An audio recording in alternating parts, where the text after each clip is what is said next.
CM Revanth Reddy నేడు సచివాలయంలో Telangana cabinet సమావేశం నిర్వహించనున్నారు. ఇవాళ మధ్యాహ్నం 3 గంటలకు సచివాలయంలో భేటీ కానున్నారు. సీఈసీ గ్రీన్ సిగ్నల్ ఇచ్చి కేబినెట్ సమావేశానికి సీఈసీ షరతులు విధించింది. అత్యవసర అంశాలను మాత్రమే చర్చించాలన్న సీఈసీ ఆదేశించింది. ఎన్నికల విధుల్లో పాల్గొన్న అధికారి ఎవరు భేటీకి హాజరు కాకూడదని, ఎన్నికల ప్రక్రియ పూర్తయ్యే వరకు ఉమ్మడి రాజధాని, రైతు రుణమాఫీని వాయిదా అంశాలను చర్చించకూడదని సీఈసీ ఆదేశించింది. ఇక ఇదే అంశంపై మరింత సమాచారం మా బ్యూరో చీఫ్ రామ్ లైవ్ లో అందిస్తారు. రామ్, చెప్పండి. Good morning Shirisha. ఇవాళ మధ్యాహ్నం 3 గంటలకు రాష్ట్ర సచివాలయంలో రాష్ట్ర మంత్రివర్గ సమావేశం కానుంది.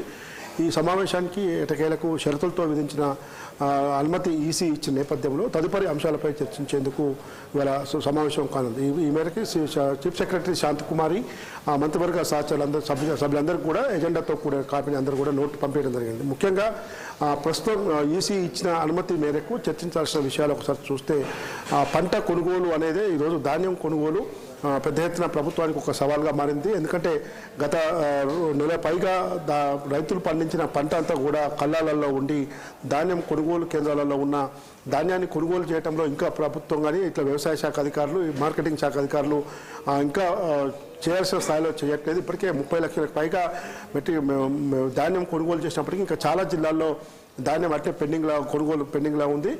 ఇటీవల కురిసిన వర్షాలకు కూడా ఈ ధాన్యం తడిసి ముద్దయి రైతులు చాలా ఇబ్బందులు పడుతున్నారు. ఇప్పటికే బీఆర్ఎస్ పార్టీ పలు చోట్ల ఈ ధాన్యం కొనుగోలు కేంద్రాలను పరిశీలించడం, ప్రభుత్వానికి లేఖ రాయడం, ప్రభుత్వాన్ని డిమాండ్ చేయడం వంటి అంశాలు కూడా చూస్తున్నాం.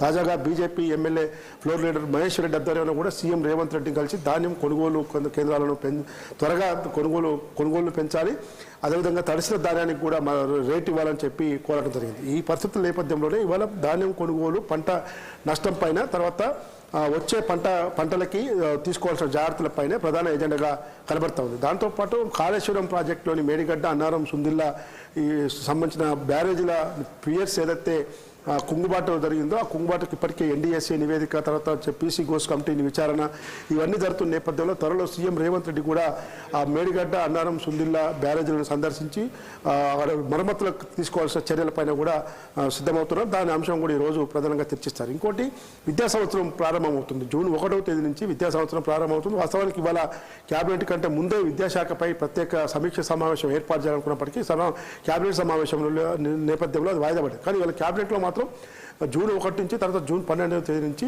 పాఠశాలలు, కళాశాలలు ప్రారంభమవుతున్న నేపథ్యంలో ప్రభుత్వ పరంగా నిర్వహిస్తున్న విద్యా సంస్థలు, ప్రభుత్వ విద్యా సంస్థలు కానీ, గురుకులాల విద్యా సంస్థలకు కానీ, వాళ్ళకి సంబంధించిన మధ్యాహ్న భోజనం కానీ, ఉదయం బ్రేక్ఫాస్ట్ కానీ, తర్వాత స్కూల్ యూనిఫామ్లు, ఉచిత పుస్తకాల పంపిణీ ఇవన్నీ చర్యలపైన కూడా పకడ్బందీగా ప్లాన్ చేసుకోవాలి. దానికి విద్యాశాఖ కమిషన్ కూడా ఏర్పాటు చేసేందుకు ప్రభుత్వం సిద్ధమవుతూ ఉంది.